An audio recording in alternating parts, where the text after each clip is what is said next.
Welcome back to Inside Politics. Our guest is Hendrell Remus. He's the chairman of the Tennessee Democratic Party. We're talking about the 2022 midterm elections, particularly how redistricting in Tennessee is going to have an impact on that. Mr. Chairman, in that regard, even before you go to court, the present Nashville Congressman Jim Cooper, who's been there over 30 years in Congress, he said when he was on this program late last year, he was going to run for re-election regardless, but he's now looked at the final lines and decided he can't win that race.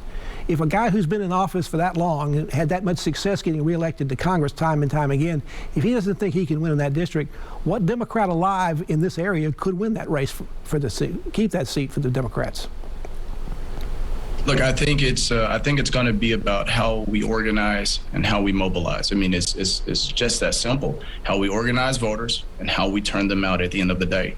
The voter, you got to look at voter participation in that area and how low voter participation has been in that region, and then we've got to make sure that we're maximizing. If this becomes the final lines of this district, we've got to make sure that we're really maximizing and surging that voting population that's coming out of Nashville and the immediate suburbs around it. So look, I'm hopeful. We're going to do everything we can to make sure that we have the greatest impact that we can have on every one of these congressional races. And, you know, Jim Cooper spent many years of service, and everyone has to make their own individual decisions. And as a candidate, he decided that that was not a race that he would want to invest that type of time and resources into. And I applaud him for his years of service. And we're going to make sure that we have a candidate who can really, truly uphold the legacy of leadership that he's had for the district. Congressman Cooper said he's getting out, and maybe he can give his announcement early so people would have time, other candidates come in to organize and raise the money they're going to get. Who are those folks? Who are you talking to? What Democratic candidates are we going to have in these 3 congressional districts that will at least be representing your party if facing an uphill fight to get elected?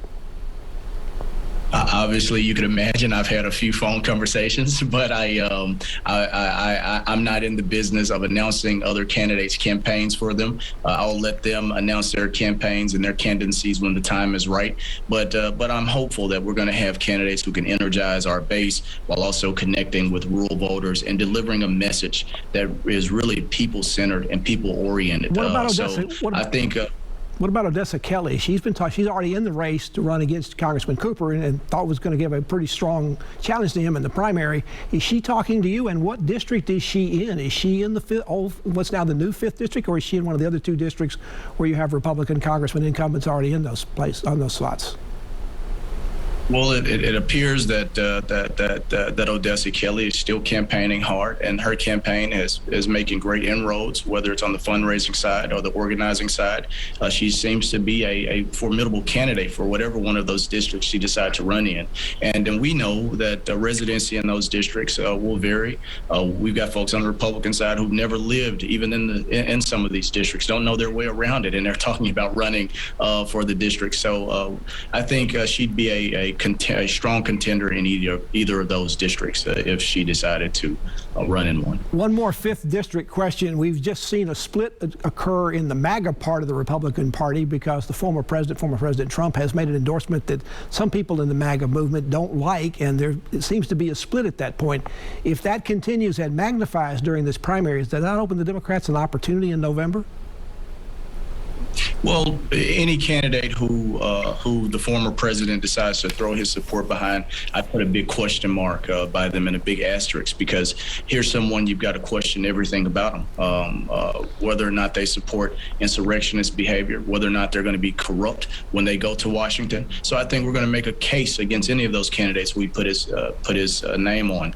But obviously, I always say there's nothing better than a strong, heavily contested Republican primary, and I wish them the best on that side. We're going to do everything we can to make sure that our candidates defeat them. As simple as that. The elections go on regardless unless the courts intervene. It appears Republicans are trying to maximize their numbers as well in the State House and State Senate. And particularly in the House, they've put several House Democrats that are in urban areas, particularly in the same districts with each other. What's your strategy to overcome that? How are you going to keep from losing seats in the House if these elections go forward? Well, we always anticipated that these maps would be horrendous, that they would go in and try to tighten their grip on power. I mean, as simple as that. This is not about people.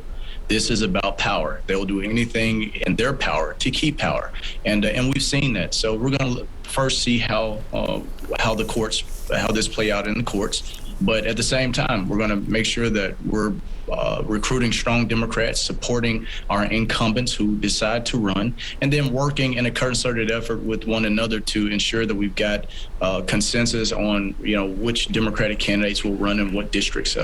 Unlike the Republicans, we're not splintered and faltering and fighting behind the scenes. I think we have a game plan that will work, and I think all of our elected officials, even those who've been lopped into districts with each other, have a pretty clear understanding of the path forward for Democrats in the state legislature. In a state that's been so solidly Republican and particularly so strongly for President Trump and his politics, how do you get Tennesseans, particularly in the rural areas, to even consider voting for Democrats? Well, I'll be honest. We've got to make sure that we're going out and our message can resonate with them. We've got to move away from some of the most hotly contested issues and start really focusing on those bread and butter issues that resonate with ordinary people: healthcare, education, and the economy. And we've got to make sure that people understand that at the core of everything we do, it's about making sure that people's lives are better. And that's the message that we're going to be taking to voters this year.